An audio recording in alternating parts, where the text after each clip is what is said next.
Hello everyone. ఈరోజైతే weekend Sunday కదా, అందరూ ఏదో ఒక నాన్ వెజ్ చేసుకునే ఉంటారు. బట్ ఒక్కొక్కళ్ళు ఒక్కో స్టైల్లో చేస్తూ ఉంటారు కదా.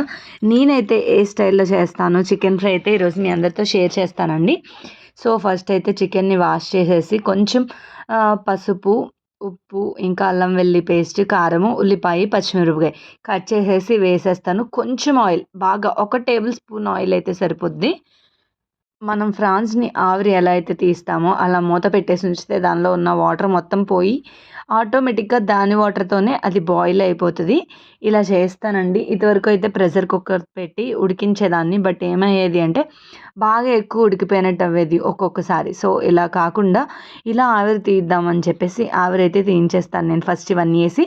మనం ఇలా కూడా మంచి గ్రేవీ కర్రీలా అయిపోతది. దాంతో పాటు గరం మసాలా, ధనియాల పౌడర్ కూడా కొంచెం కొంచెం ఉడుకుతున్నప్పుడు వేసుకోవడమే బెటర్ అనిపించి అప్పుడే వేసేస్తాను. ఆ తర్వాత ఒక ప్యాన్‌లోకి కొంచెం చిల్లీస్ అయితే కట్ చేసుకుంటాను. ఒక 2, 3 అంటే ఒక నామ్‌కి అర్ధకి పెట్టినట్టు ఆల్రెడీ కావాల్సిన ఇంగ్రీడియెంట్స్ అన్నీ దానిలో వేసేస్తాను. నేను బాయిల్ చేసినప్పుడే అన్నీ మంచిగా పడతాయని. ఇక్కడ ఓన్లీ ఏదో తాలింపేసినట్టు ఉంటది కదా అని చెప్పేసి పచ్చిమిరపకాయ అయితే నిలువుగా కట్ చేసుకుంటేనే బావుంటది. నాకు గింజలు ఎక్కువొద్దు అని చెప్పేసి నేను ఇలా కట్ చేస్తాను అడ్డంగా.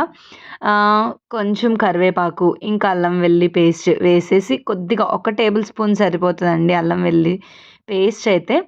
ఇంకా బాయిల్ చేసినప్పుడే మన చికెన్‌కి ఎంత పడద్దో తగినంత అప్పుడే వేస్ట్ చేసుకోవాలనమాట.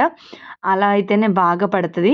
ఇలా చేస్తే ఏమవుద్దంటే మనం ఎక్కువ సేపు ఆయిల్‌లో డీప్ ఫ్రై చేయవసరం లేదు.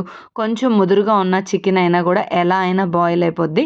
మనం ఎప్పుడూ కూడా చికెన్ ఏంటి, మటన్ ఏంటి ఇవి బాయిల్ చేసుకుంటేనే మంచిది. బాయిల్ చేయకుండా కొంతమంది ఓన్లీ ఆయిల్‌లో డీప్ ఫ్రైస్ చేస్తారు. అది అస్సలు మంచిది కాదండి హెల్త్‌కి. ఆయిల్ కూడా ఎక్కువ పడతది. సో ఇలా అయితే ఆయిల్ కూడా చాలా తక్కువ పడతదనమాట.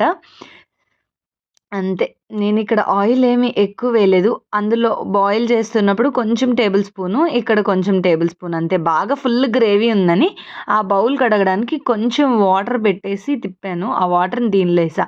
అది మీకు కనిపిస్తుంది అంతేగాని ఆయిల్ అయితే కాదు. ఒక పక్కనైతే రసం అనమాట. సింపుల్‌గా ఈసారి మీరు కూడా ఆయిల్స్ తక్కువ యూజ్ చేసి చేయాలనుకున్న వాళ్ళు ఇలా అయితే డెఫినెట్‌గా ట్రై చేయండి. నేనైతే దేని మెజర్‌మెంట్స్ ఏం చెప్పట్లేదు. రసం చేస్తున్నాను కదా పక్కన, అదైతే తాలింపు వేసుకుంటున్నా.